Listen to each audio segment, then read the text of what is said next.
신변 보호를 받던 전 여자친구의 집을 찾아가 가족을 살해한 25살 이석준의 신상이 공개되었습니다.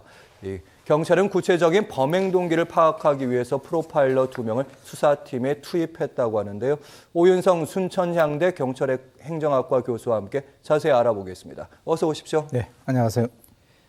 네, 신변에 공개된 25살의 이석준, 전 여자친구의 가족을 살해한 혐의를 받고 있는데요. 어떤 짓을 저지른 겁니까?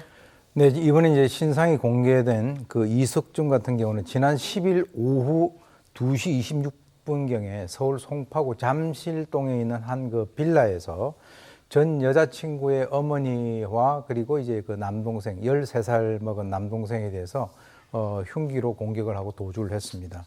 그래서 이 그 사건으로 전 여자친구의 어머니 A 씨는 그 숨졌고, 그리고 지금 남동생 같은 경우는 병원 중환자실에서 치료를 받고 있는 그런 상황이라고 하는데요.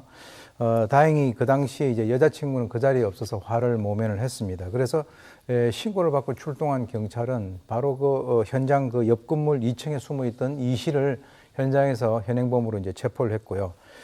그 범행 동기가 그럼 뭐냐? 이 씨 같은 경우는 경찰이 그 판단할 때 이 여자친구가 자신을 감금 그리고 성폭행 행위로 경찰에 신고를 했다라고 하는데 앙심을 품고 범죄를 저지른 것으로 이제 나타났는데요. 지금 이제 경찰은 특가법상에서의 보복범죄 혐의를 적용하는 것으로 검토 중에 있습니다. 그리고 이번에 이제 이 신상공개위원회가 이 씨 같은 경우 일체 그 범행을 시인을 했고 범죄 예방 효과를 위해서 신상 공개를 결정을 했죠. 네, 이 범행이 이제 10일에 이루어졌고 방금 범행의 동기로 말씀하신 첫 번째 사건에 이 경찰의 초기 대응이 도마 위에 올랐습니다. 경찰은 이제 사건 초기에 피해자가 성폭행 피해 사실을 알렸는데 피의자를 그냥 귀가 조치시켰다고요?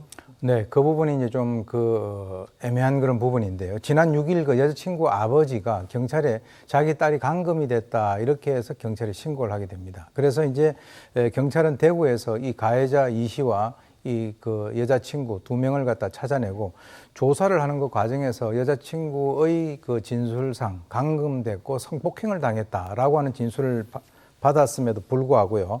돌려보냈죠. 근데 돌려보낸 이유가 몇 가지 있는데 신고 당시에 바로 이 가해자 이 씨가 그 임의 동행에 상당히 적극적이었다라고 하는 점과 그리고 거주지가 아닌 대구에서 두 사람이 같이 다녔다라고 하는 사실, 그리고 결정적으로 이 두 사람 사이에 있어서 가해자는 나는 동거 중이었다, 또 이 그 여성 같은 경우는 나는 동거를 하지 않았다 이렇게 얘기해서 진술이 엇갈렸다라고 얘기를 했는데요.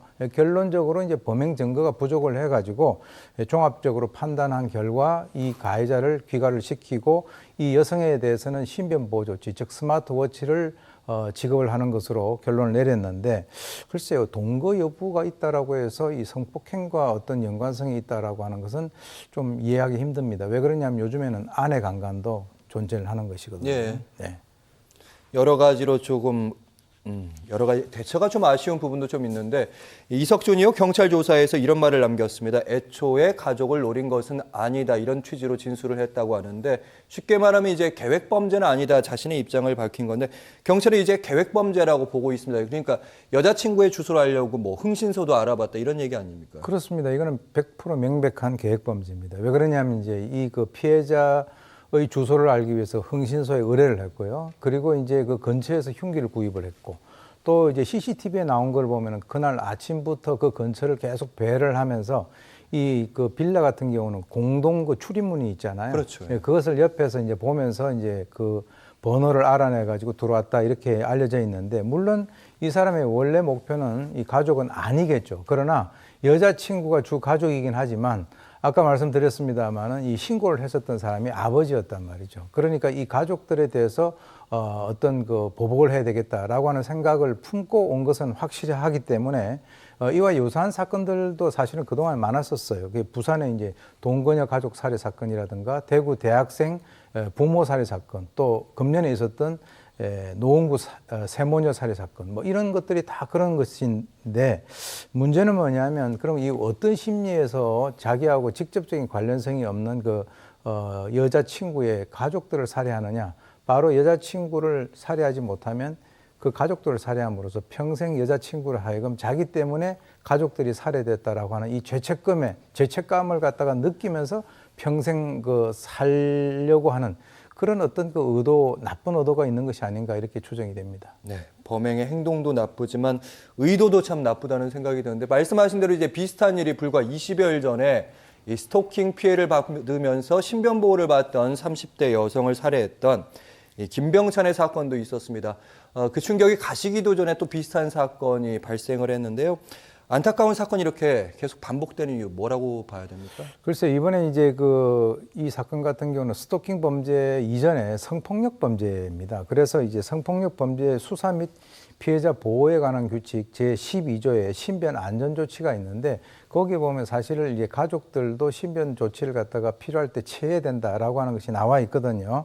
그런데 이제 그렇게 판단을 못한 것인데 글쎄요 이제 뭐 경찰에서는 뭐 사과도 하고 여러 가지 얘기를 하고 있습니다만은 일단 이제 전반적으로 한번 살펴보면 지난 10월 21일 날 이 스토킹 처벌법이 이제 시행이 되고 난 이후에 신고만 4배로 급증을 했다라고 합니다. 그건 뭐냐면 2달도 안 됐는데 2020년 1년 동안 신고됐던 것보다 더 많이 나왔다는 거죠. 그만큼 이제 이런 그 피해가 많다라고 하는 것을 의미를 하는데 결과적으로 사실 이 처벌과 관련돼서 이 임시 조치를 하는 데 있어서 지금 이제 사고가 있는데 그것을 만약에 하려면 검사가 이제 그 법원에 신청해서 한 일주일 정도 소요가 된다 그래요. 그러니까 그거는 별로 이제 커다란 효력이 없다라고 하는 것인데 결과적으로 이제 법률이라든가 제도라든가 여러 가지 예산 이런 시스템 같은 것들이 제대로 구축되지 않고 법부터 이제 시행이 됐다라고 볼 수가 있고요. 그리고 이제 이 신변 보호라고 하는 것을 우리 이제 일반 국민들 같은 경우는 24시간 경찰관이 따라다닌다 이렇게 생각을 할 수 있는데 실제로는 그것이 현실적으로 쉽지가 않은 그런 상황이고요. 그래서 제가 볼 때는 이 긴급 조치에 불응을 할 때는 뭐 과태료를 낸다라고 하는데 현행범으로 체포해서 외국같이 바로 그 자리에서 그냥 어떤 신병을 구속을 하거나 또는 뭐 신병을 갖다 유치를 하거나 이런 식의 어떤 그 강력한 대응책이 나오지 않으면 이와 유사한 사건들은 앞으로 계속될 가능성이 상당히 높다라고 봅니다.